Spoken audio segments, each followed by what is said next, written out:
Yeah, it's our time to shine. Show that's the kind of state of mind you gotta combine with hard work and time. You gotta climb to the top. Don't let yourself drop till your heart stops. Let this beat rock. Got a new clock and a new stock for this new rock. Just let your mind loose from the new stock. Drunk off the goose, thinking that I'm too pop. Getting caught with a few thoughts cause I'm too lost. Off the speakers can't even handle me. Give it what I got, nobody's gonna drain my energy. And I will never stop, I'm motivated by enemies. Setting up shop so everybody remember me. And no, I am not going through life regretfully. I'd rather work non-stop, what they call incessantly, than work some more job just to live life pleasantly. Already got lost in my mind, not a fantasy, I'm getting with a forgotten soul. So stop, drop, and roll. You lost all control and pop off your ball. I got squat, I fall, I'm not bought, I'm sold. My stock rocks, it's gold. Started getting into bits of fights, violence. That's when the violence started. Fighting nearly every weekend. We never went out looking for it, but it always ended up coming to us. But we're all carrying knives around, knuckle dusters. Everyone was doing it. It was just like normal. So I picked the machete up, legged it out the door, me with balaclavas on, went through his back door, just booted the door. The door came flying off, landed in the kitchen. Just ran in, he's sitting there on his settee up, just started chopping him to bits with the machete. Really? Put his arm up in the air like that to defend himself, just hacked him and his fucking arm was hanging off.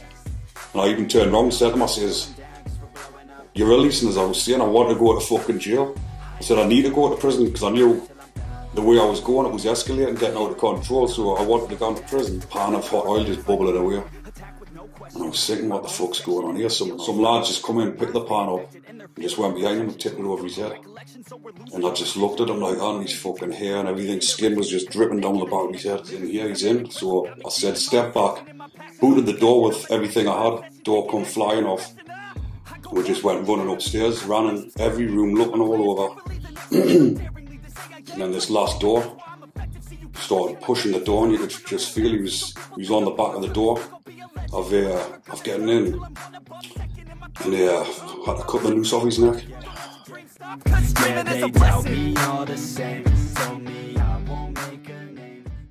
Today's guest, Ricky Killeen. I said that right, didn't I? You did. Do you know what? Yeah, Killeen. You always get to that point where you say names. Like my last name always gets Stansby or Stansbury or anything like that. So Stansby. But yeah, thank you so much for coming on the podcast today. You got a powerful message, mate. You've come a long way from when you first started to who you are today, and I'm really glad that we get to do the podcast with you. The book.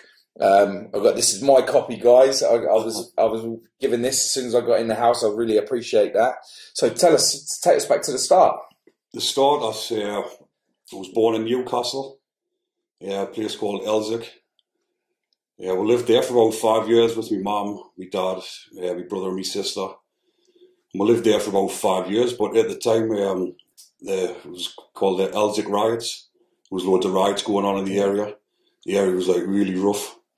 So my mum and dad, we got family over in Stanley. So they thought to give us a bit of a better life, we'll move over to Stanley, little village in County Durham. And when we moved over here, we moved in... Massive difference, isn't it? Durham, Newcastle to Durham, yeah. But we moved over here and we lived in South Stanley. And it was one of the roughest areas in Stanley. Yeah. But the street that we lived in, it's actually been knocked down now. Because it was that bad. It was Cleveland Terrace. All the other streets are still there. Then you go through the estate and there's just one. It's all grass now. Yeah. But that's where we lived, and it was a rough old street. But I loved it, mate, growing up. Like from the age of 5, I remember being 6, 7-year-old, getting into trouble because everyone was just out causing mischief. Yeah. Doing what they wanted. Nobody rang the coppers on you and all like that.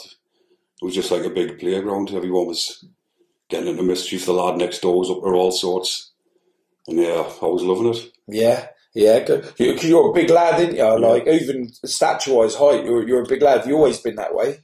It wasn't until I got to I used to get called Little Ricky. Oh, right. I think it was about 16, 17, and I just shot up. Yeah, my brother used to call me his little big bro, because I was the little brother, but I was bigger than him, He was only a small guy, But so you're Little Ricky. Yeah, you definitely bypassed that now. So on that street we lived in, everyone was just out in the street, pissed every night, fighting. My mum and dad would be drinking every day and every night. And like I say, it'd just be fights. Either my dad was out in the street fighting with people, or my mother would be out fighting with people another night. And it was just carnage all the time. But like I say, I loved it growing up because it was just fun. Yeah, when you start being able to, especially back in the day when we were kids, when you start being able to be seen that you could use your hands, you become the ego comes very quick as like, oh, you don't mess with them. Mum's doing it, dad's doing it, son's doing it, the friends are joining, the cousins, and it does give you that little bit of a boost, but it does set you on a path that you don't realise that could end up fucking you up one day to a point where you end up in prison, but so all your family, your mum and everyone's getting stuck in outside in the streets, yeah. But like from the age of 6, 7, I've always known that my dad had been to prison previously. He'd spent like 14 years in and out of prison from the age of 12 up until he was 28. Yeah. And he was always telling me the stories, not now like when I was younger. So obviously, like looking up to your dad, you admire these stories, you think, oh, I want to be like that. So from the age of 7, I've always wanted to go to prison. That's crazy. Crazy, isn't it? Yeah, that's absolutely crazy because I am a big believer in what we look up to, we become, and I believe that very much so. Like you said, at 7 years old, you knew that you wanted to go to prison to be able to be just like your dad, Yeah. Crazy. Like growing up around like violence, I believe that you are a product of your environment. Like 100%. if you're growing up around stuff like that and seeing that, then the odds are you're going to turn out like that. Yeah.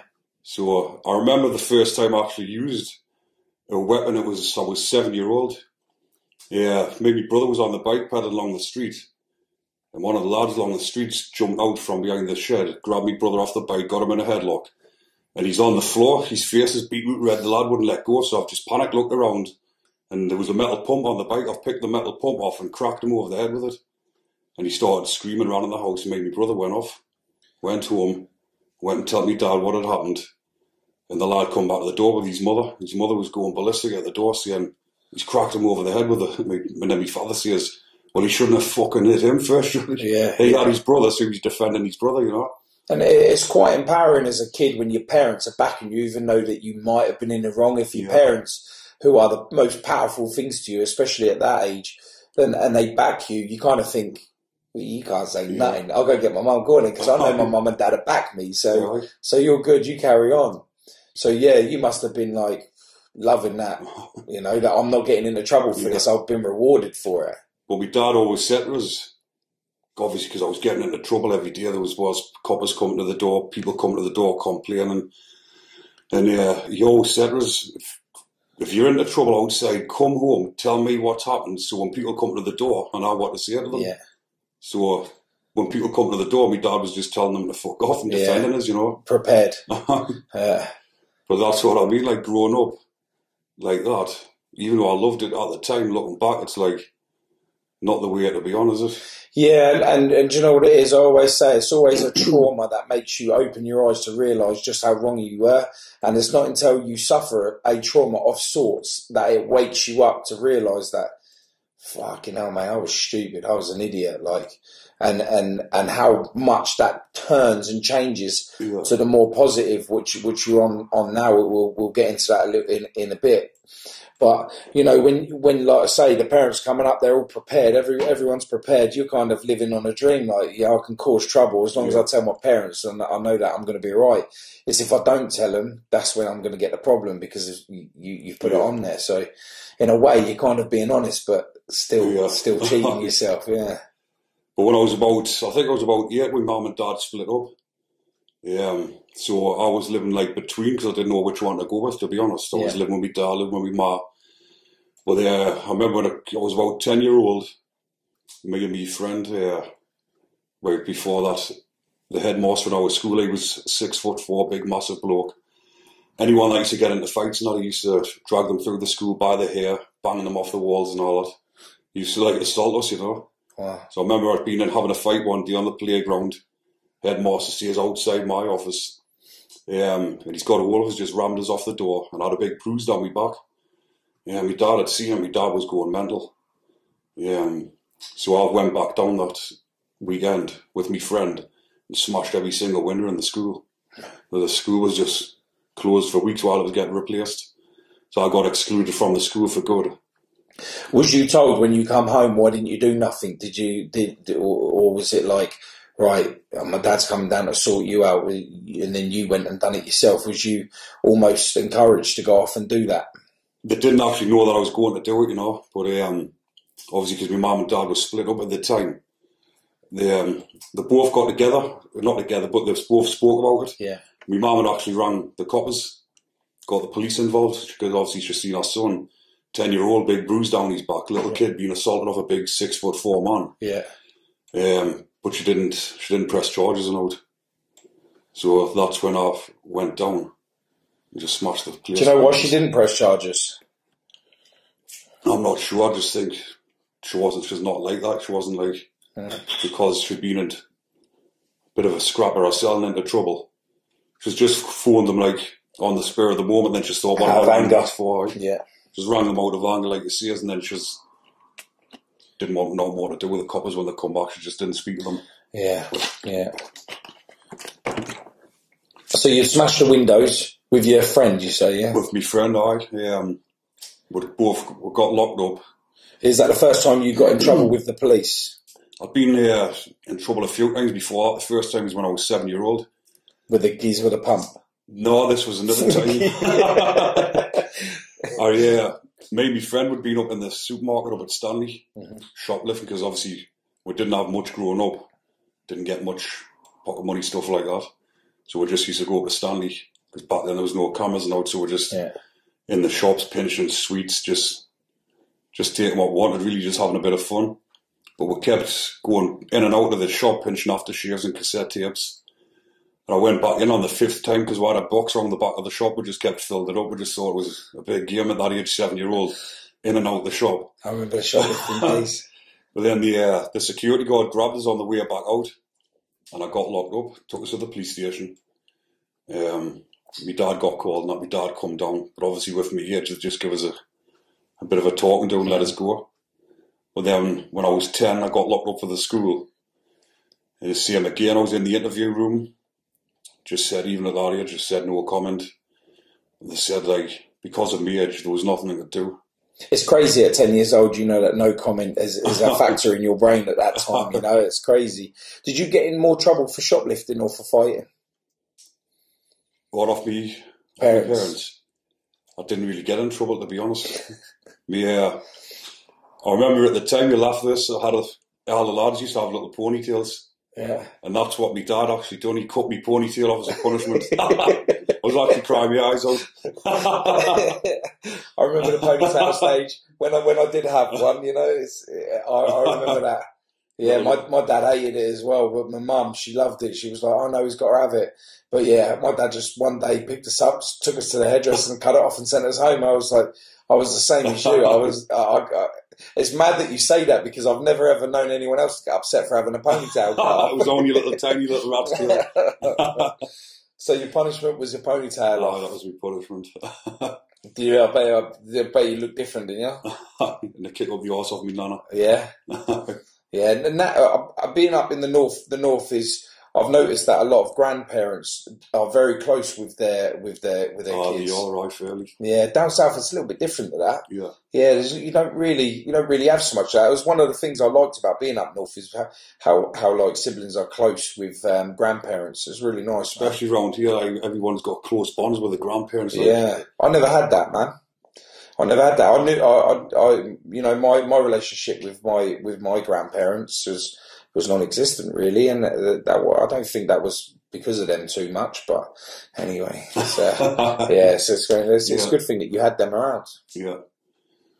So obviously after that went to the bigger school, the secondary school, and that's when I started drinking from the age of 11.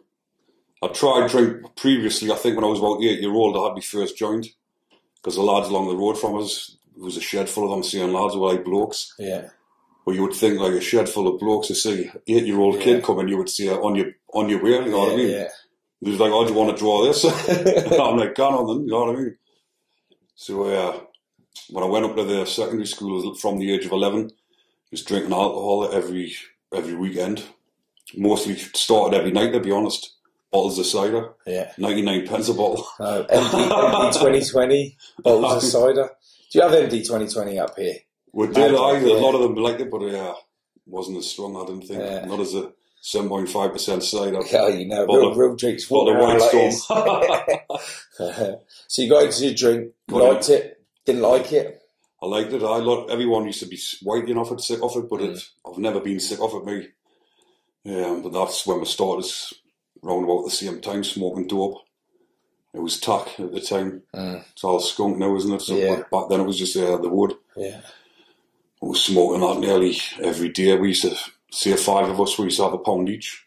We used to chip in for $5 a deal. Yeah. A $5 a deal would last us all night. Is this when they're like starting to sample the drugs and the drink at such a young age? Did anyone start seeing a difference in you because of the drugs and the drink? Or was it all just like, this is what happens here? That's what it was. It was like, this is what happens. Everyone was doing it. Friday nights we used to be down the shops. There'd be like 20, 30 of us. Yeah. And then when we run out of drink, we'd just walk in the shop and just pick loads of drink up and run out. It's crazy, isn't it? Crazy. And then the same again next weekend. Same again, But as we got a bit older, the drugs started to experiment with a bit of drugs, started being a little bit of whiz, but that didn't agree with me, that stuff. I hated it. In what way didn't it agree with you? It made us sick. I just went quiet off it, and it made us like, my stomach was just going crazy, spewing off it. So, and then when I was 15, everyone else were all taking E's. But I'd never tried them, and everyone else had. So I was a bit wary of them. So I wouldn't take tablets, because when I was 10-year-old, I was at a party, we were all having a drink, and some older bloke came in and gave me, my sister, and she's my wife now. I've known her since we were like 11-year-old. Wow.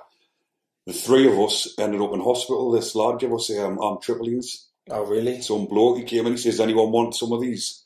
So we were like, sorry, I think we're about 11. And we were like, I'll go on and we'll have some of that. So not knowing what they were, I've took 4 of these tablets. And then we've just fucking freaked out. Saying all sorts, hallucinating. Oh, really? Went home. I started saying to my mum, I've got to go home, miss, I've got to go home. And I was like, freaking my mum, saying, what the hell's going on here? Rang the ambulance, we got took to the hospital. Forced us to drink charcoal. I couldn't remember any of it. I remember waking up in the morning, looked up, my sister's in the hospital bed opposite. And my wife, Michaela, she was up in another hospital, Shotley Bridge Hospital. She'd nearly drowned in the bath. She'd slipped under the water and her mum and dad found her. Wow. So the 3 of us nearly had an overdose. That's why I was a bit dubious of taking tablets. Everyone else was. But then, obviously, with peer pressure and different things and just wanted to sample it, started on the E's. The first time I had an E. Blue speckled Mitsubishi. Yeah, Mitsubishi, yeah, I remember them. I remember them. The buzz off it was fucking unreal. Yeah, that was when the drugs weren't really stamped on much, you know. No. It was like pure stuff, so you didn't have some of the bad trips because there wasn't all the poison and stuff that was put in there to help make them resellable and multiple consumption, Yeah, because so you're on the Mitsubishis now and you're loving it. Loving it, so we're doing that every weekend, taking them.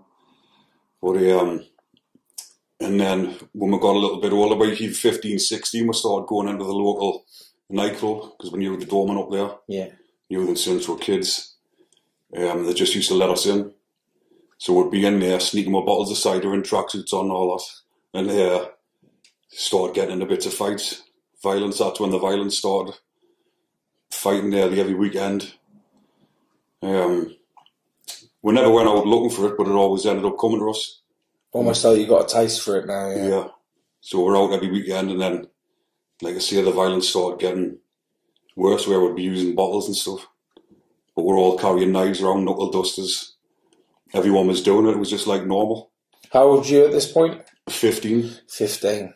So 15-year-old I'm carrying. I remember I had a big knuckle duster. It was made out of a pipe, homemade thing. And I had like the knife inside of it. I'd be walking around with them, pissed up on it, you know. Well, looking back, it's just fucking... It's crazy, isn't it? Crazy.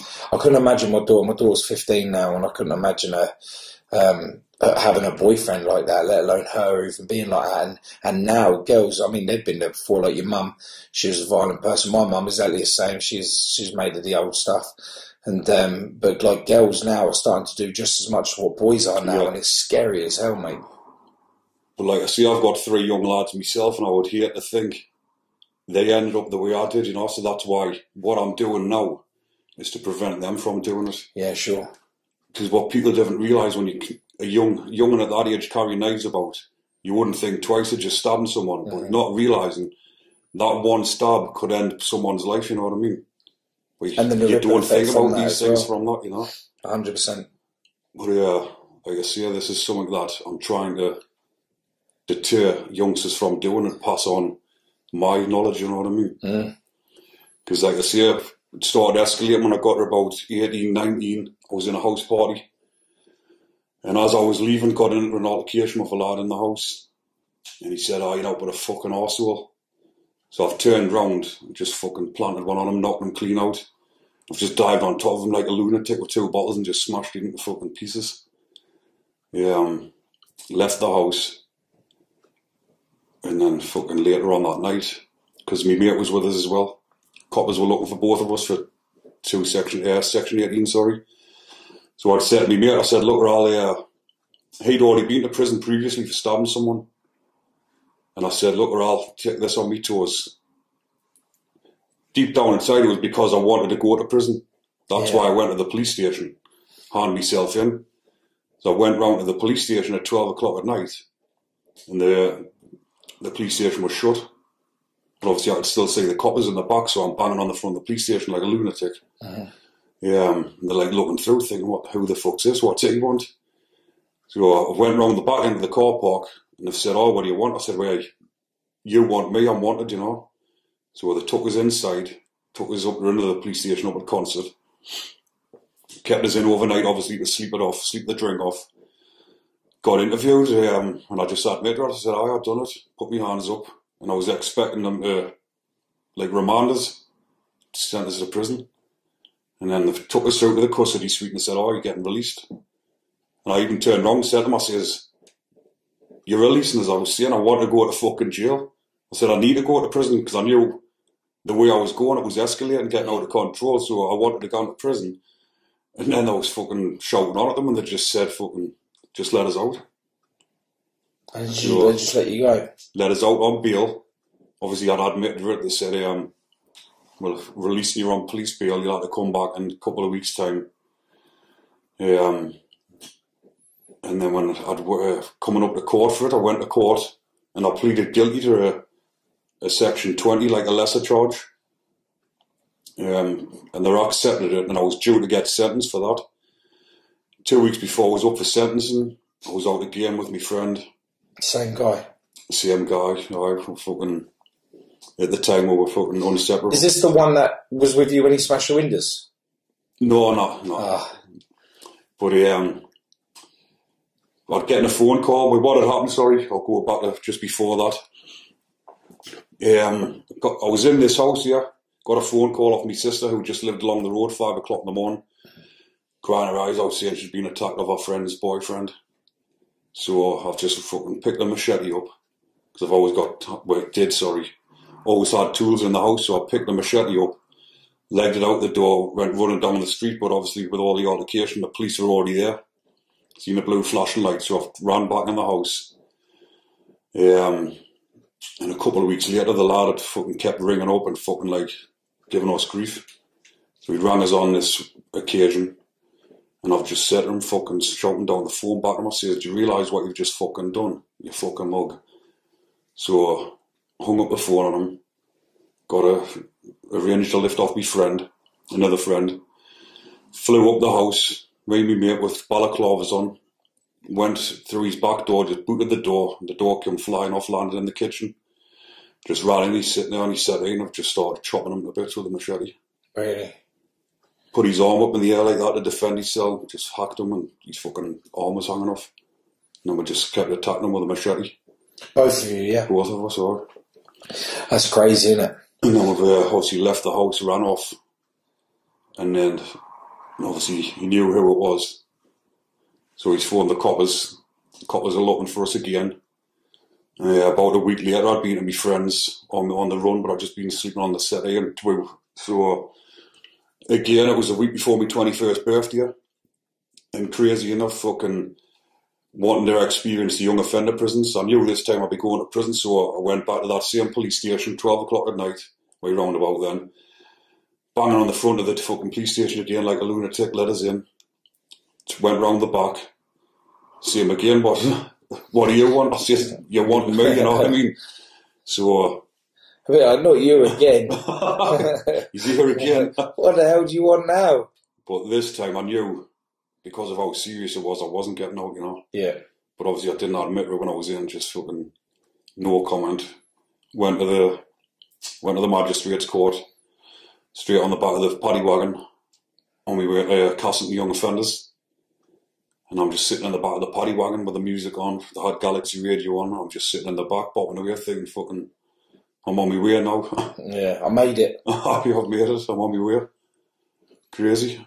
So, have they told you or did you know after this that the boy had called the police on you, or the extent of his damage, or whether he was going to survive the incident? Because I think with you and your friend going in there and chopping him till his arms falling off, it was kind of like you was in there, and it didn't matter if he would have died or not at that point with the way that you was thinking. But that was when we got locked up. At first, it was they were trying to do attempted murder. But obviously, attempted murder is a lot harder to prove. Having to prove that you've attempted to murder somebody. Yeah. So there must have been having discussions, because this is what my solicitor was saying, was at the time they're trying to charge you with attempted murder. When he come back in and says, right, they're charging with Section 18, you're getting remanded. Grievous bodily harm with intent. Did the last time that you committed the Section 18, did that come into play of like, right, okay, this is the second time that we've gone for this guy now, and he's Section 18 before, and now again, the last time you took it, like you said, you took it on your toes, and you allowed your friend to get away with that incident, but this is your second incident now, to the point where you can't walk away from this. You're definitely going to jail. That's it. I knew straight away. The solicitor even said, he says, like, you've got no chance of getting out here.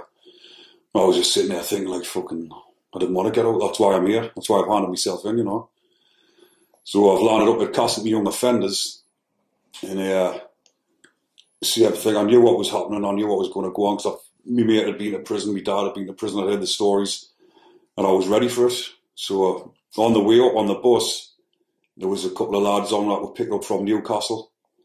We're getting into reception up at Cassington, and one of the other lads, it was his first time in, but you could see he was shitting himself. Yeah. And there was another lad, little fucking arsehole, you could just tell, been in loads of times, and he's sitting there, he's like fucking sizing us both up, like thinking, trying to test us, Mm-hmm. The other kid's fucking shitting himself, and I'm like looking at him thinking, you're going to get fucking done in a minute, you little bastard. Yeah. And I'm not taking your shit. So we went back, got put on the wing, and they had up here, they fucking have like rave music singing, it's called New Monkey. Yeah. So we're in the fucking association room, walked in Friday afternoon, everyone's just sitting there bopping away with the music. I was thinking, fucking hell, what's this? Like a youth club, Yeah. So I'd been there a couple of weeks before I got into my first bit of trouble. A couple of days after that, same lad tried to fucking... The same lad on the bus? The same lad on the bus. Still trying to fucking size us up, and I remember I stood up to go to the showers to get in the shower, and he's fucking put his foot out to try and trip us up. So I've just turned around fucking shouting at him, saying, right, get in the fucking showers, you little bastard, because obviously when you're in jail, you get in the showers for a fucking scrap out of the way. When he just turned around shit, he said, he thought, fucking hell, obviously because I'm quite quiet now until I get pushed, and he just fucking shit himself. A couple of weeks later, there's always little bits of altercations like that, and I'm thinking, I'm ready to fucking do someone in here just to fucking show who I am, Yeah. So, did you felt like that? You felt like you had to kind of like to prove your status to where you are, just because, I mean, I imagine young offenders being totally different to adults, like, when you're young offenders, it's all about who's, I'm the hardest side. Yeah.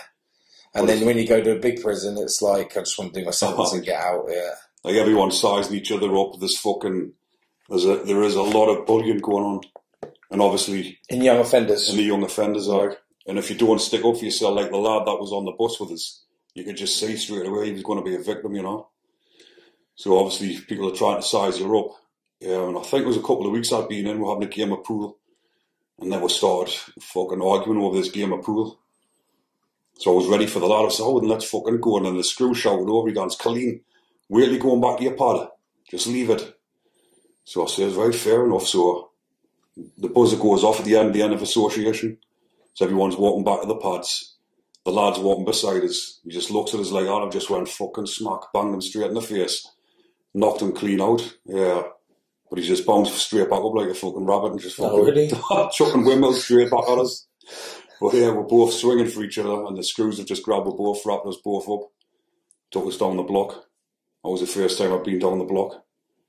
Sitting there, just in a little fucking cell with nothing but a little metal frame. When you went to jail and you find yourself in a block, or just jail in general, was it exactly what you thought it was going to be? Did you get that reward that you was looking for? It was when I got to like Casson, I was thinking, but then I got there and I was thinking like fucking, it's full of fucking idiots in here.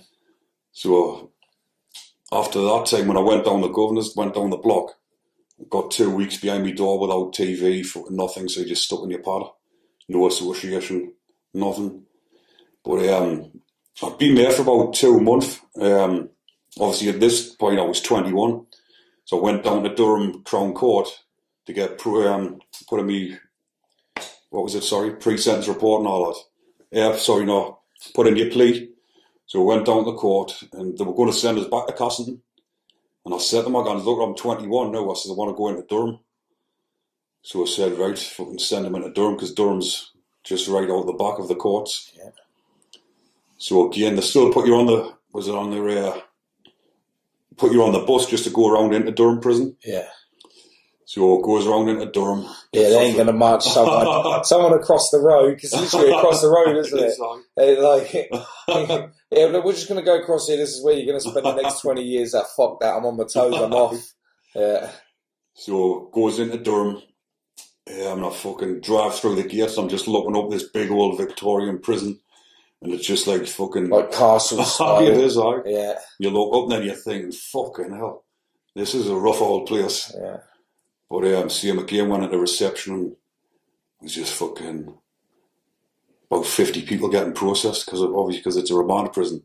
It's just fucking hectic. But again, I was ready for it. Fucking went in there and it was a lot better than Cassington, because Cassington was just full of little fucking idiots wanting to fucking fight on all the time. Yeah. But Durham, I went in there and I was in there about 6 months before I got sentenced, I think. Obviously went up for trial and everything, got found guilty. And I got IPP, life sentence. Well, they reckon like it's a 99-year sentence. Yeah. With a recommendation that I serve 4 years. But I went to trial because my solicitor, my barrister at the time had said, you'll get off with this because they only got it through my voice. It was voice recognition. Because I had the balaclava on, there was no forensics or anything. So they got found guilty, and then there was no pre-sentence report. And the fucking barrister said, you're going to get sentenced now. So we got sentenced. And I was fucking sitting back in Durham with a fucking 99-year sentence. Wow. And that's same when they say, be careful what you wish for.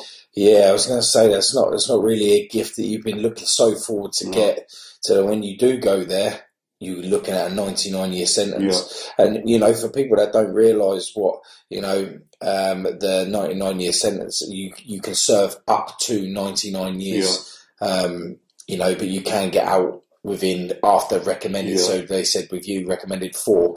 So you could have got out or applied to get out after 4 years. But you could still have been in there for 20 years and still not got out. Yeah, it's crazy. It is. Like for the viewers that don't know about the IPP, they brought it out, I think it was 2006, and they brought it out for the more serious, dangerous offenders. Mm-hmm. And they were only supposed to give 1,000 out, but they ended up giving them out to everybody. And they give out like fucking, I think it was over 7,000 IPPs. And like these lads, I mean, some of them, the sentence was actually brought out for paedophiles nonsense, because when they were getting assessed in prison when they were doing normal sentences. I heard this off the psychologist, sorry. She said some of these paedophiles are sitting there blatantly saying that when they get out they're going to do it again. Mm. And there was nothing they could do. The hands were tied because they had a release date. So they brought the IPPs out.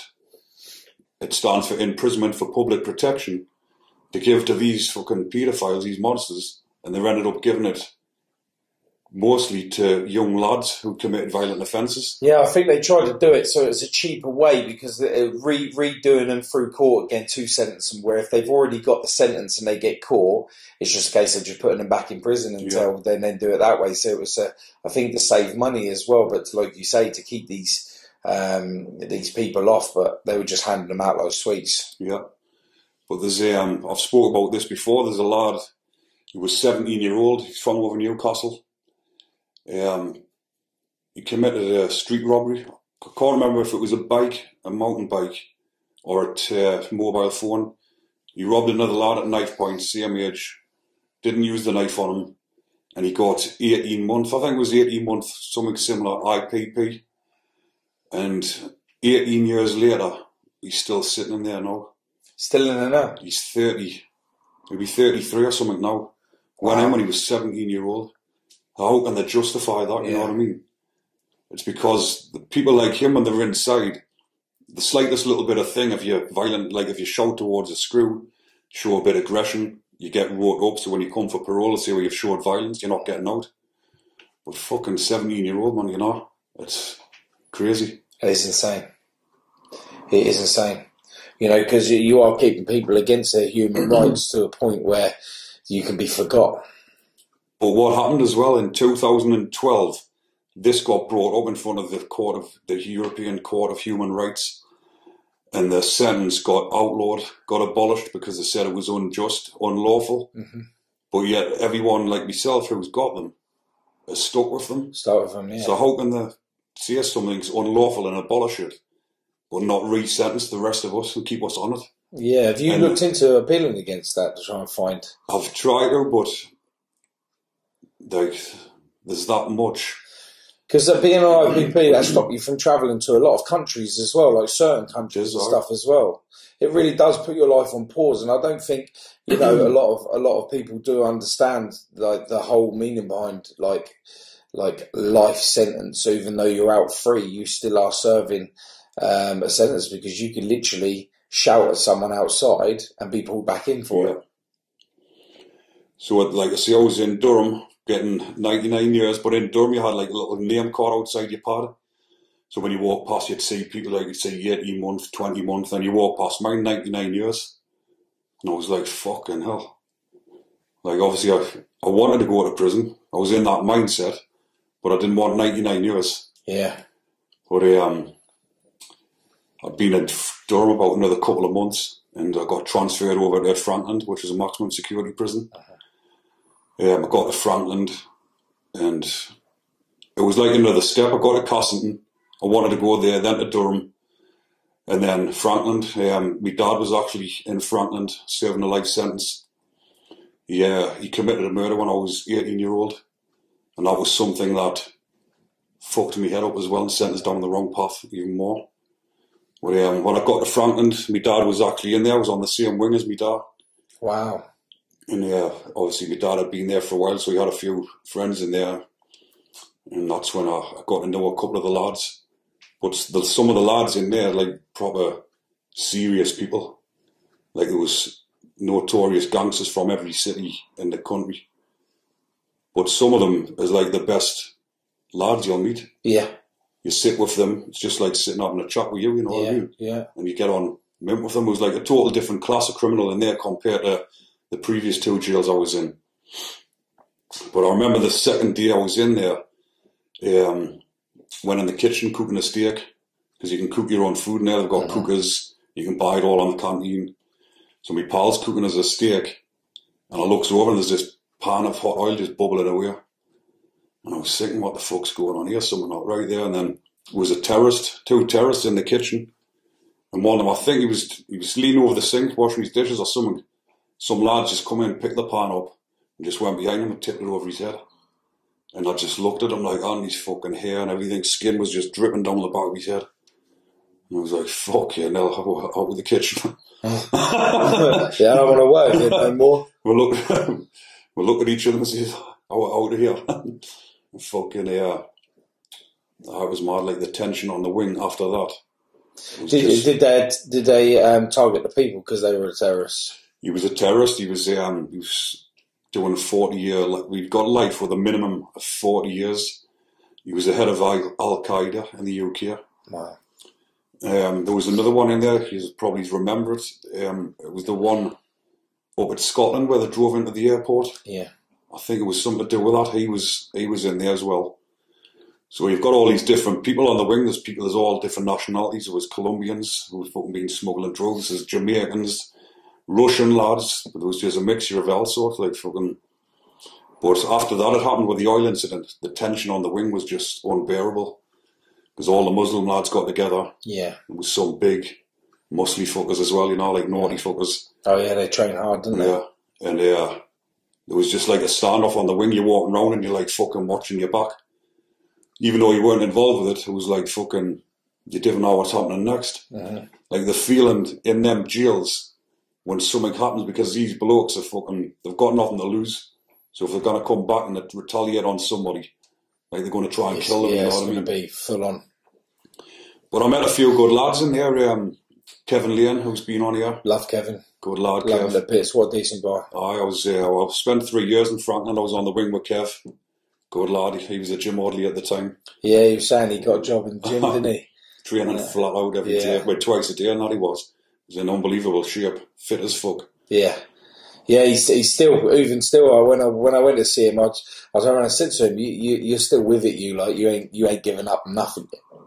He's in shape, and he's, I reckon he'd outrun most 19-year-olds, 18-year-olds, without a doubt, 100%. But that's when I proper started getting into my fitness, because I'd never really trained properly before I went to prison. And I remember one of the older lads, older blokes that I used to knock around with when I was younger, being in prison, and he said, if you ever go in, make sure you get to the gym every session. So I had that drumming in my head, so as soon as I got into prison, I was training every day. Got to Franklin, surrounded by all these blokes that had been training 15, 16 years, and I'm fit as fuck. And that's when I started getting myself really fit. But going back to when I was in Durham, the reason why I was training even more, I was experiencing mental health problems. It was anxiety. And, anxiety of not being in the open world, or just anxiety with the tension that was going on in there? Just anxiety, as in, like, I didn't know what was happening at first. I'd be on the wing, and I'd be talking to someone like I'm talking to you. And then I would just get this overwhelming feeling. And I felt like, as I'm looking at him, he can see what's happening to us. But obviously he couldn't. And it's just in my head, and I'm thinking, and I'm starting to feel fucking weak and getting paranoid and all sorts. So I went to the doctors, seen a CP and the community psychiatric nurse, and they said, what's happening here is anxiety, having panic attacks. But I think when I look back at when I was young, when I was smoking dope and all that, I used to experience it then, but I didn't know what it was. Obviously, I didn't really know what mental health was until I went to prison. Do you feel like you might have had some sort of delayed reaction to the crime that you'd committed, i.e. when you chop the guy's arm up, or wanting to do that, there was some delayed reaction that allowed it to come out when you was feeling vulnerable and made things worse? I think it was just a mixture of the drugs I used to take when I was younger, and then obviously getting into prison. From the age of 11 up until 21, by 20, I've took drugs and drank every weekend. And then all of a sudden I'm stuck in a prison with 100 odd blokes on the wing, just fucking 100 mile an hour. And like, I'm on a straight head. And I'd never mixed with people without drinking. And like fucking, like I say, I was having these feelings and that. But sometimes it could get you into trouble because you're like standing there on the wing and people's looking at you and you think, what the fuck's he looking at? But in your head, you're building up something that's not there. You're thinking, these are looking at me, they're thinking I'm fucking weak. So then you start getting all aggressive and it's coming out because you can't express it. You're getting aggressive with it because you don't know what's happening. And obviously when I got to Franklin, it was after about a year. I've been training. And the more I trained, the better I felt. And I was overcoming these feelings. I tried loads of different types of tablets when I was in Durham and Franklin. Metazapine, there was a couple of other ones, but they just made you feel fucked, and then the next year you're all groggy and they just didn't agree with us. Yeah. And some of them that I tried made the anxiety worse. It was like 100 times worse. So I felt for me, when I was training, that was getting rid of these feelings. So I just trained more, and as the years went on, I started, like, the feelings weren't as bad. And obviously through them times I was suffering a lot, depressed as well. Obviously being stuck in prison. How long did you serve? I served 5 years altogether. But when we were in Franklin, Kev will have told you, like, there was drink happening all the time. Yeah, he said he told us about the cell parties and that, didn't he? I had a few parties with him. Yeah. This one that we had on air, Christmas Day, there was about 10 of us in the pod. Kev was one of them, sitting on the bed, and everyone's full of fucking coke, MDMA, tunes blasting, sitting drinking the hooch. And I remember this screw would walk past the pod, and he wasn't a familiar screw. He wasn't normally on the wing. It was Christmas Day, and he was just covering. He was normally on the non-swings. And he popped his head in, he says, "What the fuck's going on here?" And the lads just looked up and said, fuck off, jog on." So he went like that, he looked in. But like, you've got the likes of Kev, loads of different lads in. There were about 10 of us in the party, 8 of them were in for murder. You know, some of them would kill 2 and 3 people. Yeah. So this screws went down, his pals went and told the other screws. He said, "Have you seen what these are doing in there?" And the other screws just turned around and said, "Look, I just leave them. They're not causing any trouble. As long as they're gone behind the door, it bang up. We're not bothered. It's Christmas Day." So everyone was just fucking chilled, just in the pod. And the aggro happened. And fucking, I remember at the time, speaking to my mates back home on the phone, I said, "I've had one of the fucking best Christmases ever." But this was obviously before I had kids, looking back, because I didn't really have much fucking when I was younger. And I'm round all my pals, we're all fucking pissed up. But fucking hell. Looking back, how mad's that, seeing something like that? Best Christmas ever. Best Christmas ever in prison with loads of other people that are serving life. Aye. But I've also, when I've been recalled back, I'll get back to that bit, I've had the fucking worst Christmas ever in prison when I've went back in. But obviously, getting back to Franklin, I served 3 years in there, and I've done a drug and alcohol course. Because obviously, that was part of my sentence plan, because my offence was related with drink and drugs. So I've done a 6-month intense everyday course, and we had to go over our family history and talk about different things.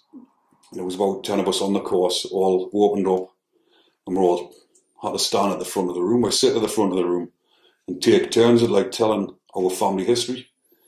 And you can see off opening up, the change in everybody in the room. Obviously I spoke about things that I kept bottled up and I didn't speak about before. And after that course I did actually feel different. I felt more confident. I didn't feel like... Did you bottle it up because you felt like you had no one to talk to outside? I think I bottled it up because, like you say, you didn't really... Us men, when we're kids... It's all about feeling it's all about your ego, who wants to be the biggest, the toughest, the hardest. Yeah. It's not until you get to this age you realise none of that fucking matters. But do you know what it is? Like, a lot of the people that you find gain the most respect is when they allow their emotions to be true rather than to bottle them up and hide them. And I don't think enough men, especially men that are, shall we say, groomed into becoming just like the elders that they're surrounded, violence-wise and things like this, that you're led to believe that you can't speak out. And it's not until you truly do speak out with all of your emotions, not closing no doors, opening them all up, that you truly can feel at peace with yourself. Yeah, you do. And you start feeling better. You feel like a better person. Yeah, for sure. Because like even just before that course, on an incident in Franklin, when we'd been having a drink, and when I was getting pissed up in Franklin, because I was still 21, 22, young and in that mindset, I was feeling violent when I was pissed. And then I remember on the yard one day walking round and we'd all been drinking, and there was a lad behind us who I didn't really like. He was in for he killed an old bloke and he put him behind the settee, and he was living in the house, going to the shop and claiming he's fucking gyro. So I was saying to the lads, I say, "Is this cunt's getting it on the next fucking lap?" And they were going, "Who?" I say, "Is this cunt here?" I said, "I'm going to fucking do him." Because I was still getting aggressive and violent when I had a drink. My thoughts were like that. So the lads were saying, "Oh man, fucking calm yourself down. You're IPP. You can't be doing that to people. Like you'll never get out." And this is the reason why people haven't getting out, for doing stuff like that again. But my friend had said to us, he goes, "Listen," he says, "if you want him fucking done, I'll do it." He says, "Fucking, you're not getting into trouble for this," you know what I mean? So we'd done a few more laps and I sort of calmed myself down. And then I went back to the pad and I'm fucking lying there on my bed, just looking up at the ceiling, just fucking drifting off into my own thoughts and thinking to myself, like, I need to fucking sort this out. I can't be going on like this. But that was when I'd done the course after that. And then I stopped drinking, stopped having the drinks in Frankland. And that's when I felt a different person. Yeah, it's not exactly drink though in there, is it? That's pure like rocket fuel, you know. Yeah, when they're making it themselves, and it's that's definitely the purest stuff. One little cupful like that, and you're fucking away. But there must be something in it because everyone they start smashing the fucking cells up and everything. They're in the pad by the cell, and the yards here's loads of banging. It's the terps they've got from the cleaning cupboard, mate. They're just smashing the cell to pieces, and you think, fucking hell. But that's when I'd done 4 years at this point, and I would have been eligible for parole, and I got transferred up to HMP Accrington from Frankland after I'd done that course. Got downgraded to Category C. Hold on a minute, sorry. So do you know when you was doing when you wanted to smash this guy up because he killed an old man, and I can see why you'd want to do that, and you said you'd done a few more laps and you'd calm down. Is this when you first started realising that exercise really did open your mind up to calmness? Yeah. And when you went back to your cell, you was going through everything, and is this the start of? This was the start of me changing. Yeah. Yeah. And then I'd done this course afterwards and spoke about my problems and what was making us feel like that. And then I just felt like a different person. I wasn't feeling violent anymore. I didn't want to hurt people. Did you feel lighter? Felt lighter. I just felt like a weight had been lifted. I felt like big change had happened in us. And then that's when my thoughts just become totally clear. And then I was thinking about the future. I got transferred. Is that the first time you thought about the future, other than when you were 7 and your future was prison? Is that the first time from getting prison out of your head that this is now I'm going to be living my life rather than living my dad's life? Yeah. Yeah, power in that. That was when I thought to myself, like, I started thinking about what I wanted in the future. And I'd never thought like that before. My future was, I used to think about prison, going to prison, fighting, violence. Then all of a sudden, my wife at the time was my girlfriend. She stuck by us through the IPP. Wow. Coming in to visit us. It's hard to find a woman like that, mate. It is hard. She's an absolute diamond. She sounds like it, yeah. She stuck by us, and she was coming in on visits, and I sent her a letter when I was in Frankland when I first got there, and I said to her, like, you can just do what you want out there. I could be in here for 10 years. I don't want you to stick around for me, you know what I mean? She took it the wrong way. She was upset by it, but she still stuck by us, kept coming in. And then when I got transferred up to Accrington Category C, that was when I would be lying, thinking about freedom. Like, I could be out. I've served 4 years. I'm eligible to go for parole. And when I was drifting away into these fantasies, dreaming about my future, all I was thinking about was having kids with my wife. Obviously, it was my girlfriend at the time. And the future was looking bright. Had you spoken about a family whilst you've been inside before this, or was it just like she comes in and visits and goes, yes, I've been deciding, we should start a family? Well, what happened was, I do this a lot now when I was in prison, instead of just thinking about it, writing it, doing so, I wrote her a letter, and then I had it in the morning. I was thinking, should I post it or not? Tell her that I wanted to be with her properly, that I loved her, and sent her the letter. She got the letter, and she felt exactly the same. Sent a letter back saying she can't believe how I've said it, and that's where it all started. I don't know, I can imagine you in your cell now reading that letter, just giving it some of that, like. So she come up on the visits, and then we got really close then, talking about our future. I had a lump sum inheritance when I was getting off my granddad, because my granddad had passed away. While you were inside? Whilst I was inside. That must have been hard. It was. The chaplain come round. It was when I was in Frankland. Fucking heart sank, because the only time... Is that your mum's dad or your dad's dad? It was my mum's stepdad, but he was just like a granddad to us, because he'd been there since we were kids, since I was born. And I was in front and the chaplain come round and he says, "Can I have a word with you?" My heart just sank. I thought it was my brother at first for some reason. Really? And went in and he told us nothing, and fucking, obviously that's when I found out.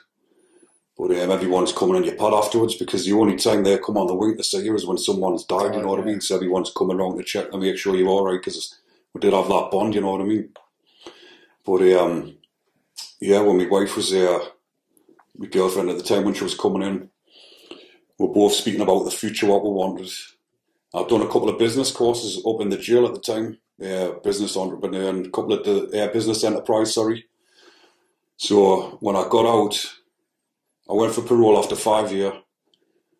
Obviously, sat in front of the parole board, praying, begging for my life, telling them what I'm going to do with the future. I'm not that person anymore. They let us out after 5 years. My wife was waiting for us at the gates. One of the best moments ever. Gate opening up and just standing there. Went back, and then she got pregnant literally straight away. And I just went. My wife was going to work, and I went and bought a burger van. Bought a burger van on a plot. Where I knew they were building a big school, big academy. So I was looking at the potential what could happen here. Could be, yeah. So I bought the burger van, and then all the workers come in. I sat down with the manager, director of the site, come to some deal with them, and I built a little kitchen on the site. Started supplying all the workers, and that went on for about 2 years until it was built. But in the meantime, we'd had another kid, we had my first Ben, which was Ricky, my son. And then the cafe, once the school was built, I was doing car valeting as well. Yeah. So I had 2 businesses, running 2 businesses. Then I sold them and went and bought a coffee on an industrial estate in amongst all the factories, so all the workers were coming every dinner time, doing really well there. And then I ended up selling that business because I wasn't doing too well after a while, and went into the car business, motor trade, so I was buying and selling cars. Went and bought a recovery truck, was going down the car auctions, and everything I put my mind to, I'd do really good with it, you know, so I was fucking smashing it with the cars. And then my daughter come along. But in the meantime, after about 3 years, everything was going really well. Mint, family life. And then I started experiencing deaths in the family. The first one was my wife's grandma, Jenny. Sitting in the house one night, and Michaela's mum had rang us up, crying, saying, "Can you take us up to see my mum, please? Something's happened to her." So I picked her up, drove her up. We went to the door, and I've opened the door, and her grandma's lying behind the door. She was dead. Had a heart attack. And that was the first time I'd experienced it. But they brought her back, the paramedics, and she hung on for another week. But I went home that night, told my wife, went in the house. I'm supposed to be consolidating her, and I'm fucking crying like a big baby. Like, I'd never really cried like that in my whole fucking life. Like, even when I was in prison, when Frank and that, when I was like really depressed, I tried to force myself to cry to think I would make myself feel better, but I just couldn't. And then a year after that, my nana died. I was looking after her. She was in hospital. She had cancer, and she said to us when she was in hospital, she was crying. She said, "Really, please don't let us go into a hospice. I want to go home and die." So I said, "Nana," I says, "if that's your wish," so I loved her a bit, you know. She says, "if that's your wish, you'll have it. I'm taking you home." So I took her home, got in arranged to get like a hospital bed and everything, and I looked after her for about a good few weeks. Slept there every night, but she was just deteriorating. She didn't eat for about 2 weeks, and every night I used to wake up in the morning. I've been praying through the night, saying, "Please just let her go in her sleep." Go in, look in, and she'd still be lying there in the morning just looking up at us. Yeah. And then this one day, getting a phone call off my wife, she says, "I'm going into labour." So I flew up, took my wife, picked her up, took her down to the hospital. The rest of the family come in to look after me, nana. Went down the hospital, and then 10:30 in the morning, my daughter was born. This was like the next day. My brother rang us up and he says, "Rick, you need to get here. They put me nana in a hospice." When I went to the hospital, said, "Rick, you need to get here, like she hasn't got long left." So I flew down the hospice, went in, and she's just lying there on the bed with her mouth wide open. And I've grabbed her by the hand, I've just held her hand, I said, "Nana," I says, "Kira's been born, she's here, she's fitting well, you can go now." And she just went, took her last breath and just went in my hands. And I felt that just leaving this planet in my hands. Unreal fucking, I just started screaming. I started crying my eyes out. But it was so surreal, seeing my daughter born in the morning and then my nana dying. But my nana had hung on all them weeks just to see that she was born, see that she was alright. So, you do often hear about when people are holding on just to say goodbye to the people they want to say, you know, and you know, it's always one of them. It's like, do you know when it's time? Do you know when you're ready? And can you hold on for that last little bit? And the proof is in the pudding with you. Do you know, she was waiting to hear. Happened though, wasn't it? Like, she just waited to hear them words, even though she was gone. She heard them words. She's here, and as she took that suck in and she went, it was just fucking overwhelming. It was like, fucking hell. So that didn't really fuck me head up as such because I wanted her to go because she was ill. It fucks your head up when someone dies unexpectedly, but because my nana was bad and I wanted her to go and be at peace, even though I missed her loads, I knew she wasn't suffering anymore. But a year later, in that same month, February, it's actually 8 years today. My best friend, it was on a Saturday night.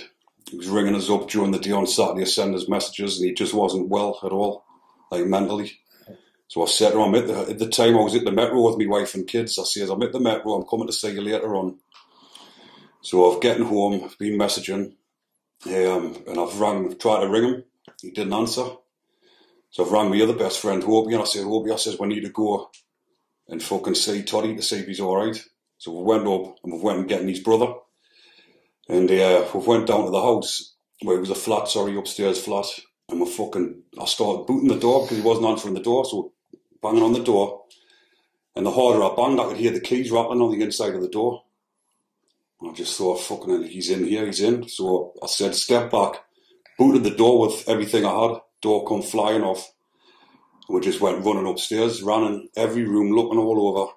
And then this last door, started pushing the door, and you could just feel he was on the back of the door of getting in.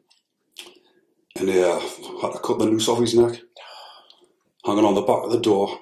So I've cut the noose off, shouted at my friend, get the scissors, cut it off. And his brothers just ran out of the house screaming, just fucking, he knew what had happened, so he just ran. And my other friend, Hobie, had ran down the stairs, and I'm in the room by myself, giving him mouth to mouth, trying to bring him back. And I'm giving him chest compressions, and I'm pushing down on his chest. And the feeling, I'll never forget it, the sound, it was like pushing on a hot water bottle with a hole in it. It was just like a plunger. Yeah. Trying to bring him back, fucking screaming at the top of my voice. And I've been on for ages trying to resuscitate him. And I shouted down to my friend Hobie, I said, "Hobie," I says, "you need to get up here." He'd rang the ambulance and give Hobie his due. He come running up, and I says he gone out to take over, and he tried his hardest as well. But he was gone. That was actually 8 years today. That's crazy how when me and you were speaking and we were arranged on this date. Yeah. I just thought, how mad is that? Man. Like, I didn't even know I would have changed things up or anything, but it was like it was supposed to be today. It was supposed to be the day. And that's why I wore this red top, because his favourite colour was red, and we all wore a little bit of red at his funeral. My brother's favourite colour is red, and every anniversary I do exactly the same thing. I've got a red band for my brother. Yeah. I'd be Lucky Dino. I wear the red t-shirts, and like I wear red trainers. Yeah. Which was on the day that my brother died. I had a red pair of trainers on, a red t-shirt, and a black tracksuit. And every single year, every anniversary, I do exactly the same as what you've done. That's crazy, isn't it? Yeah. Crazy, yeah. But after that, my head was just fucking fucked up. Like, I wasn't really into drinking that fucking when I got out of prison. And then after that happened, me and my friend would he would come to mine or I would go to his and we'd just sit and drinking bottles of vodka, just fucking crying about what had happened. They kept going over it in our heads, having flashbacks, and there was a lot of thinking at the time, I wish I could have done this, I could have done that. And my wife always said it doesn't matter what you couldn't have done anything you wanted to go, you cannot think like that. But at the time I was thinking like that. I don't think like that anymore, but it fucked us up for a fucking lot of years and just went down the wrong path again, just drinking and just back in them negative thoughts. And the trauma that you'd have had to take from that, pulling your friend off the back of the door, trying to resuscitate him, I couldn't even imagine like how that made you feel to be able to do all of that. I was fucking, like I said, and that was a year after what happened with me nana. And then a year after that, or 2 years after that, my wife's auntie, who she was really close to, done exactly the same thing, committed suicide, hung herself. And then both of us, my head was mashed up even more. And then a year after that, my other fucking friend, we got really good friends there, Ross. He was only, I think he was 25, he'd done the same thing, hung himself. I got a phone call off a lad I know. Says, Ricky says, Ross has hung himself this morning. And I was just like, for fuck's sake, how much more can fucking go wrong, So it was just downward fucking spiral, really, just all negative, just fucking drinking. I was still going to the gym and going about my daily basis and still working and stuff and selling cars and making money for the family and that. But it was just, my wife said to us, she just used to look at us and I would just be sitting there, even sitting next to the kids, and I'm just sitting looking at the wall and she could just see the torment in my face. But it took a while I've never gotten over it, but it took a while for us to manage it. As I ended up getting recall. I'd been out of prison nearly 10 years. Sitting in here one night in the house, had a few drinks. And I got a phone call through Messenger on Facebook asking if I wanted to buy a stolen car. And without thinking about it, I thought, well, I know someone I could sell it to, So I bought the car and I've picked it up and I've went and dropped the car off myself. Had a few drinks and I've ended up fucking crashing the car. Crashed into another parked car. What happened was I got it blew out on the motorway. It was mad as fuck how it happened. It was a brand new car on the motorway. I was driving past the metro centre. No traffic on the road. 11 o'clock at night. Pop. Fucking tyre gone. So I've just thought, well, I cannot fucking stop on the motorway. So I've just kept on driving. Been driving for about another fucking 5 miles. Took a turn off. And I went down a back street. And I've looked and I've seen flashing lights. I thought, fuck, these are coming for me. Panicked. They weren't. They were just going somewhere else. So I've put my foot down, went up the back street. I went and put my foot on the brakes, but because I'd been driving the car that long with a flat tyre, the fucking brakes didn't work. Just went smash. They would have heated up. Must have heated up and it wasn't working. Yeah. Because I think just past the Metro Centre as you go, the next turn off from that is Team Valley, isn't it? And there's like a mobile police unit down there because you got the money factory down there, haven't you? Where they burn the money down that way. Yeah, it was past there. Yeah. So I fucking crashed straight in the back of a parked car. But I've been doing must be doing about 60 up the back street trying to get away. Jumped out, fucking airbags went off. I'm fucking stunned, and I've just thought fuck, and I've just ran, just legged it. I've ended up getting away. Thought nothing of it. Fucking. So I think I had gloves on at the time. But 6 months later, I was in my recovery truck. I'd sorted myself out by this point. I hadn't been drinking for a good while. In my recovery truck, gone to pick a car up. And police cars drove past us. And they sort of fucking stopped and turned around. And I was thinking, what the fuck's going on here? And then, before I knew it, there was like 10 copper cars behind us, fucking lights on, boxes in. And I was thinking, yeah, what the fuck? Because it's 6 months to pass for the car, I didn't think it was that. So the reason why they sent that many coppers as well, because when they look at my history, obviously they can't just use one unit to apprehend you. They've got to send back up. Sometimes they send armed response if need be. But they said, just get in the back of the police car and then we'll tell you. So I just said, like, fair enough, no bother jumping in. And said, right, you wanted for recall to prison? And I was like, nah, I said, you made a mistake. I couldn't accept it at first. I was thinking, I ain't done fucking 6 months have passed yet, you ain't done anything. Yeah. I was thinking, now what the fuck? I've just bought me probation yesterday. That's just said everything was fine. So on my way back to Durham, but because even though I'd been out 10 years, and because I'm a lifer, 99 years, that 99 years starts again, and then you're back in prison. I didn't even see it inside of a courtroom. They just took us to Durham police station, and I just drove straight through the gates into Durham prison.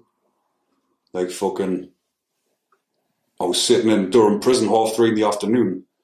A few hours beforehand, I was in the gym, everything fucking hunky-dory, no tomorrow.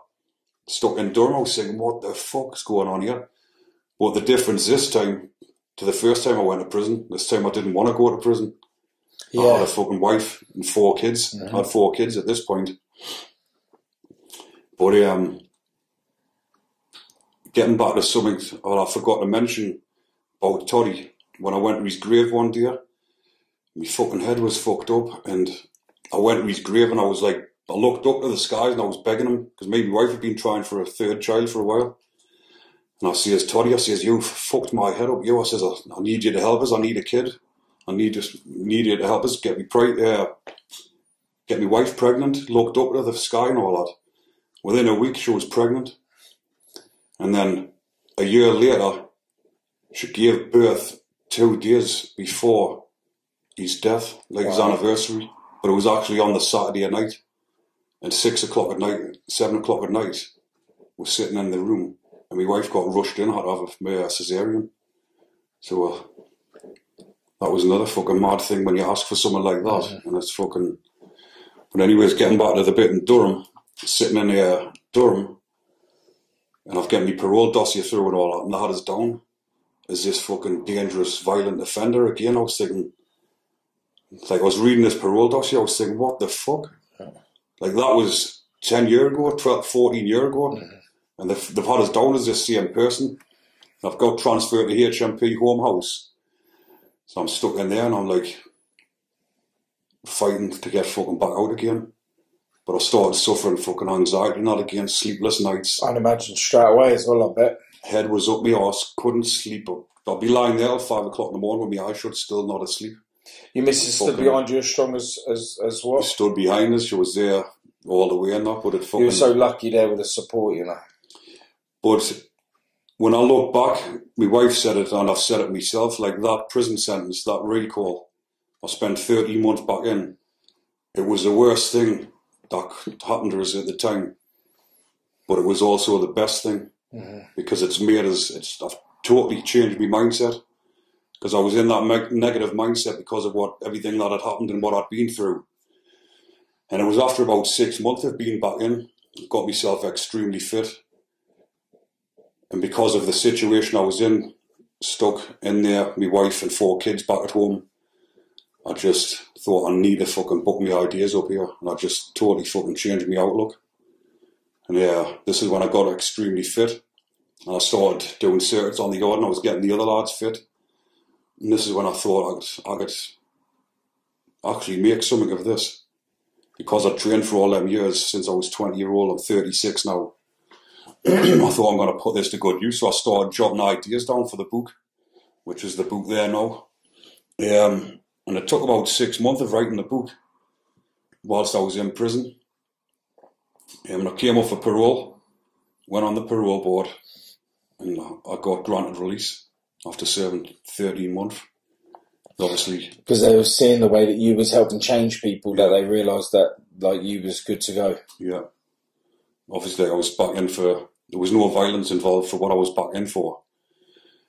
And a lot of people were saying, oh, you're not going to get your first parole, you're back in, you're fucked, you know what I mean? So my head was fucking mashed up again. And the worst thing for us was back home, my 2 youngest kids, my oldest kids was 7 and 8 at the time.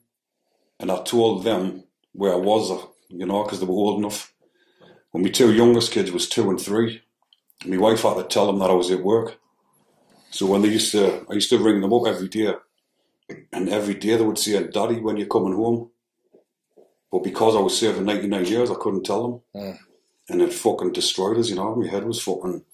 Did you ever fear that your kids would feel like how you felt? Like, my dad's gone to jail, I want to go. Yeah. And this is kind of the cycle that's not changing for your kids to look up to you and just think to yourself, I want to go to prison like my dad. Yeah. And my son was at that same age as well, my oldest son. And I used to tell him, when I was on the phone with him and he was asking what prison was like, I wouldn't glamorise it. Like the way it happened to me when I was a kid. I would tell him it's a fucking horrible place. I'm here by myself, I'm missing all you lot. It's not a nice place, you know. But then we got locked down with the COVID and it was like 23 or fucking bang up every day. I never seen my kids. Never seen me 2 youngest kids for 8 months. Never seen my wife, and that for fucking 6 months. And that must have been seriously hard. It was fucking horrendous. But this is what changes as well, because I put myself in that situation. At first I was blaming probation for recalling us. I was saying the fucking bastards, they shouldn't have recalled us. I didn't deserve to be back in like this of a recall. But then it wasn't until I fucking said to myself, it's me, it's my fault. It's me that's landed us in here. Even though I've been through all this shit in my fucking life and what I've seen. It's what you do with your actions. I mean, it was me that got myself in there, and I thought to myself, like, right, you're in this fucking shit. You've got to fucking sort yourself out, you know. But like I say, I was on 23. I was locked down every day, and all the lads were just suffering really bad with the depression, piling the weight on, and just fucking miserable as fuck. The whole place, you could just feel the depression in the air. But I just turned it around. I was one of the only ones. Well, because I went up to 19 stone, fucking massive, eating all the food on the surgery. And then I just turned it around. I thought, I need to get myself fucking fit and do something here, by better myself. So the more I was eating healthy, training, fucking flat out circuits every day on the yard, I lost 2.5 stone, and I felt the best I'd felt in fucking years. I knew I would have been getting back out soon, and I was thinking about my future again. Obviously, I had my kids. I've got everything a man would want. You know what I mean? A wife, kids. But with my business head, because I'm that way. I was thinking to myself, I've lost one business here. Lost my car business, obviously, because I was back in for a car offence. I lost my licence and everything. And I just thought I could make another business here. And then that's when I wrote the book. And I come up with I thought when I get out I'm going to start a fitness up, saying ruthless fitness. Because the way that I was training in prison was ruthless. I was in a ruthless environment. And I had to be ruthless with my thoughts to get through it. But everything that I was doing, it was working, because I was getting the other lads out on the yard. And I got about 3 or 4 lads extremely fit, fittest they've ever been in their life. And they were thanking us for it. And the feeling I was getting off that was fucking unbelievable. Yeah. One of the lads, Dean, who was from Stansby, he was having a bit of a hard time when he was in there. Obviously nobody likes it, but you could tell he didn't like it.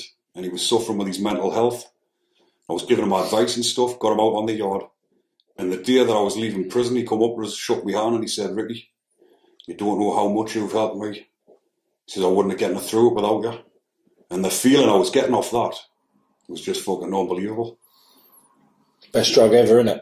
Best ever, right? And that's when I thought myself, when I get out, I'm going to carry this on and I'm going to pass my knowledge on to help people that was in that situation.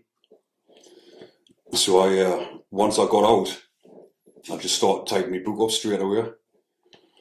And got the book typed up. And it was crazy how it happened as well. I went to the gym up in Stanley. It was my friend's gym at the time. And I said, can I use your gym to take photos for my book and that? And he said, I no bother. So I went up with a lass who I know that done the photography for my wedding. And she brought her friend with her. And then everything just started coming to us because I was in a different mindset and I was feeling positive. All mad things like this. I met the last Becky. And she says, I went to university to design books now, you know. So shout out to Becky for writing my book. Yeah, designing it, sorry. Yeah, designing it. I saw as soon as I opened it, I said, this is laid out, isn't it? Really well. So I met Becky and we've become really good friends. And she started helping us design the book. So I got it all put together. And we were still in lockdown at the time, and I just carried on training. I was doing yard workouts just outside, the same as what I was doing in prison, but this time I was coming back in the house to my family. Yeah. And I'd finished doing the book, got it all designed and everything. And sorry. Got the book all finished and designed. And got it uploaded onto Amazon. It's now on Amazon, Waterstones, WH Smith. It's even on all the American websites, Walmart. But the book is all about, like it says on the front there, physical and mental fitness training. So it's not just about the workouts, it's about your mental health and how it betters you. And it's just full of useful information. But at first, I was writing the book for prisoners because that's where I was. But the more I got into the book, I thought, like, this book isn't just for prisoners, it's for people at home suffering with mental health, feeling like prisoners trapped in their own home. Mm. There's workouts in that book that you can get, that you can do in your house without even stepping foot in a gym. Not people that haven't got the confidence to go to a gym. Yeah, 100%. But it's got workout plans, 6-month fitness plans. It's got something for everybody. You do challenges and that lot with these, didn't you? Yeah, I've got fitness challenges in the book. Yeah. Like tests. Yeah. Yeah, I've seen some people say that they've done your challenges, they've recorded them and sent them to you. Yeah. You received them, didn't you? Yeah. But when I was taking the photos up the gym for the book, I never thought about me getting that gym. But then I got offered it off my friend, and I've ended up buying the gym in my local area, and I've called the gym Ruthless Fitness. But the amount of feedback that I've getting off people, because I've started kids' boxing classes up, I've started ladies' classes up, and it's like I've built a community up there, and we're all as one. It's like the feeling's actually great. Yeah, and I applaud you for that. I was when I'd reached out to you, and some of the things, like when you'd done a video and you'd thanked us for support and stuff, and I think, it should be me thanking you for the support as well, because, when we'd reached out to each other, you said some nice things in that lot, and some positive, healthy mind stuff, and I was like, do you know what, this guy is, I'm glad that we linked, you know what I mean, because I got off the phone, and sometimes you think to yourself, God, I had to kind of digest what you're saying. I didn't really figure it out. But when I spoke to you, I was like, yeah, I like him. He knows what he's talking about. He knows what direction he's travelling in. And it proves in your social media platform that you said you've now started getting the kids. And it's very important, because we know as adults, the damage what being a child can do to you, right? But people tend to target adults. We need to be able to find that out for ourselves as adults, because we wasn't found as kids. So if you've gone all the way back to the core, gone down to the kids, so they don't be affected like how they make the mistakes that we made as adults, And I think that is applaudable by any standard. Because that's what I'm doing. Like in the area, I'm not like, people look up to me, but they don't look up to us because of what I've done and why I went to prison. They're looking up to us because I'm sharing my experiences, and I'm teaching the kids to get into fitness and do something positive. Don't hang about the streets drinking and doing whatever else. Get in the gym. There's kids coming in. I mean, even when the boxing classes aren't on, sometimes on a Friday night, I look around, because I work 6 days a week now. Mm-hmm. I look around, and there's like a group of about 10 kids in, 12-year-old. They're all got the gloves on. They're being respectable. And they're just having a bit mess around with each other in the gym. And I'm thinking, real rewards. This is like what I'm doing, Yeah. Like, this is because of what I've done. You every kid that's in your gym that is looking up to you for direction of positive, you're saving their lives. You're saving the ripple effect that comes from the danger of them being out on the street doing the things that you was doing, and because of you, the parents, the kids, everyone will look at you as their saviour. Yeah. And that's a big responsibility to have, especially if your mind's not right. Luckily for the kids, you managed to fix yourself before you started helping them. And along that journey, they're actually helping you stay straight. Yeah. So in turn, it's a big thank you right back to them. Definitely. Because it's like I say, I'm keeping myself, every day I wake up happy. I'm just a totally different person. Like, I feel like I've been born again, to be honest. When I've come back out, my mindset, like even today, it's Toddy, who rest in peace. It's his anniversary, 8 years today. Every year, me and my friend who found him would be sitting here like me and you, bottle of vodka, fucking out of it, crying, thinking about what happened. But now, I've never done it for the last 3 years. I've started saying to myself, like, this has affected my life long enough, and I can't let it keep affecting me. So I've turned that round and I've channeled that energy into something positive. And I think about all the good times I had with them. I don't think about the time I found them and sit and cry about it, because it's not going to achieve anything. Yeah. And I want to help other people that are feeling like they've got nowhere to turn to and they want to kill themselves. Like, I've got my own YouTube channel now, Ricky Killeen Ruthless Fitness, and the amount of feedback of strangers from all over the country is like so rewarding. And I've got a video on there of my friend Stewie Hall. He tried to take his own life just before Christmas. Is that the guy that was on the running machine? On He gets off, and then he steps off and stands against the wall. Yeah. Tried to take his own life, and obviously I was upset when I heard about it. And then when I got the gym, I was messaging him. I says, why don't you start the gym? He says, I would love to, but I haven't got the confidence. I'm skinny, I can't train this, that and the other. I said, look, I'll come in the gym and I'll help you. So he's come into the gym and he started training, and the boxing coach who I've got in, Sean, he's been helping him as well. 8-9 weeks later, he's as fucking fit as a fiddle, thanking us. He's in there at 6:30 every morning training and just thanking us, and I'm just like, the feeling I'm getting off that is just so rewarding for me, knowing that I've actually made a difference to somebody's life and I've helped them, and I'm not making a difference in a bad way by hurting people like I used to. Yeah, sure. So yeah, I think that the thing is that's special about you is the fact that you actually value what you're doing, and that comes across, i.e. saving lives, saving people along the way, stopping trauma from happening, breaking the cycle. It's all works hand in hand, and I don't think people understand the power of positivity. Yeah, it's great, and the ripple effect from that positivity does echo in generations for future. It does, definitely. Like you say, like when you're feeling positive and thinking positive, a whole new world just opens up you, and everything just comes. It seems like everything just falls into place. If you get rid of all that negative shit out of your life, stuff that's affected you, like life just becomes so much easier. Yeah. Yeah, I totally agree.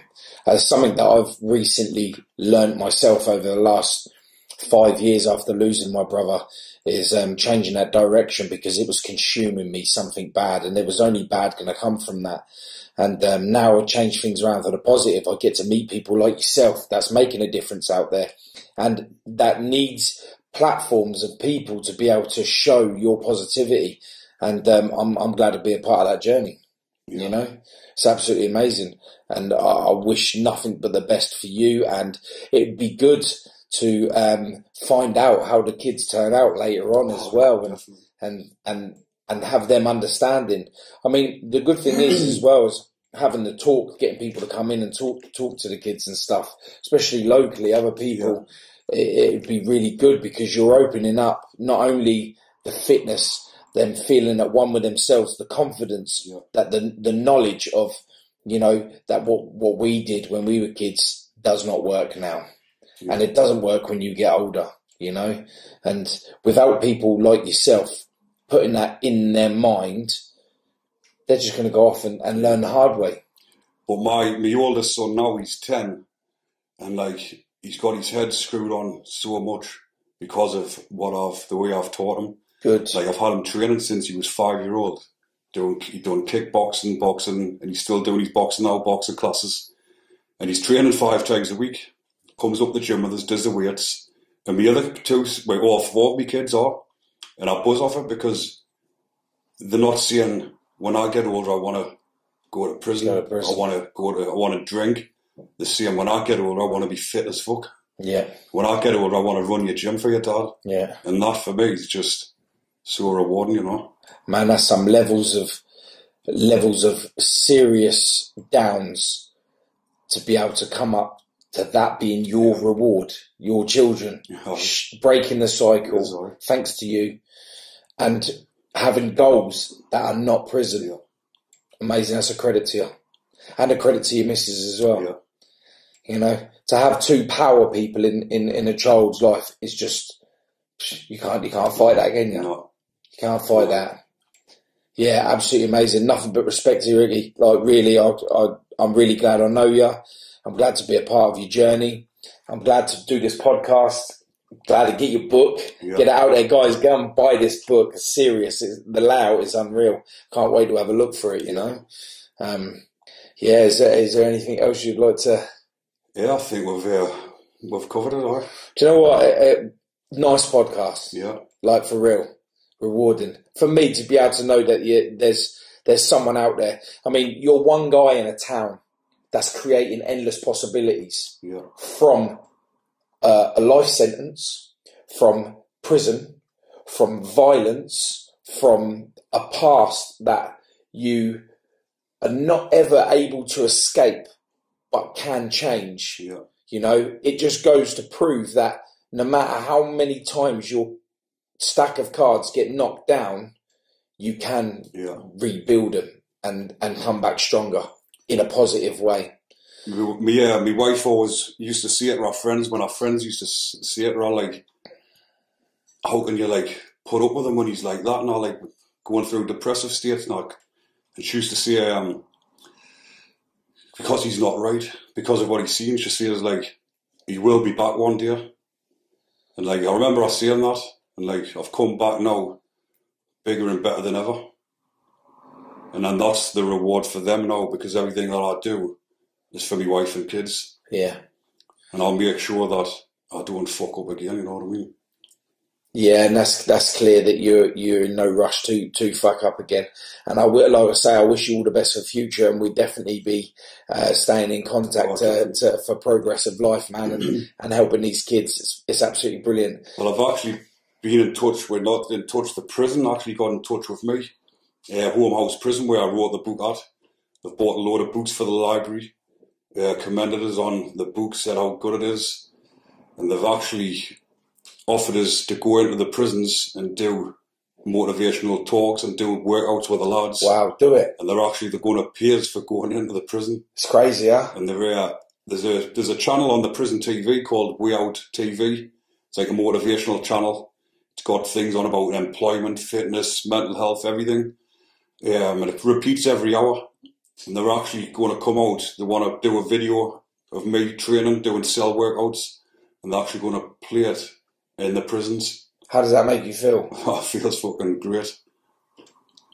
That small little program that you put together in the prison yard, to having you on the program that you was probably getting pissed off of seeing over and over again, you're now going to be part of the drumming in process of success after bars. But I've been approached by a couple of people. There was a publisher, someone from America. He was wanting to do like a US edition of the book. But I'm still in talks with him at the moment. And there's actually a publisher in the UK wanting to do something similar with my book, but doing like a second edition where it's not aimed at prisoners, but it's like for people in different environments that can't leave house and stuff like that. What a good idea. Definitely. What a good idea. Because I really don't think we realise just how many people are stuck in their own prison, which is home, because not being able to, through fear and anxiety, you felt that yourself of being able to get out, and that are falling into the overweight category because of not being able to venture out. And the fact that your book is able to help many people across different scenarios is, again, a credit to yourself. Yeah. Yeah, was there anything else that you'd have liked to have added to the podcast? It was just before we go, just a part of my book. The reason why I wrote this book as well, like I was saying, was because of people that were suffering with mental health. And in the back there's a dedication page. Can you see that on there? These are the numbers for all the helplines and stuff. Like, it's got a picture of me 2 best friends and my wife's auntie who committed suicide. It says, like, I am dedicating this book to the memory of my best friend. And it goes on to say, I want to try and raise awareness to mental health and let people know it's okay not to be okay. And it's got a list of helpline numbers in. It's got Samaritans 24/7 for prisoners in England and Wales. Samaritans for Everybody, CALM, Campaign Against Living Miserably, SOS, Silence of Suicide, Mind, Mental Health Charity, Shout, and If You Care Share Foundation. That's a charity in the Northeast that helps people that's been affected by suicide. And I've actually, I got a call off them the other day saying, thank you so much. Oh my God, wow. Because I've been doing quite a lot of charity work last year. I raised £572. I'm just saying thank you so much for fundraising through your Spartan race and your book launch. I also raised £1,000 for Mind, mental health charity last year. Done the Tough Mudder. And I've done a charity in the Northeast Children. I've done the Great North Run, so I've been quite involved in doing charity work. Yeah, so you're not afraid to get your hands dirty, and the fact that not only this book was to put you out there to help people with their minds, that you've actually given them direction in your book, which is absolutely amazing. Out of all the books I've ever received from people I've podcasted now, that's the first time I've ever seen helplines put in the back. So you really are true to what you believe in, and that is help. Yeah. And at the end of the book, you've dedicated the back of your book to being able to still get that help. You're not alone. I actually gave the book to a local lad around here who was suffering, and he sent us a message one morning saying, thank you very much for your book, because if it wasn't for your book, I wouldn't be sending you this message now. So you're going to kill yourself. But he read my book and my experience, and it's fucking saved his life. Wow. And that's everything that I'm doing. Yeah. Yeah, that is power. That's power. Again, man. Yeah. Thank you. Thank you very much. Wow, that's powerful. Well done, mate. Well done.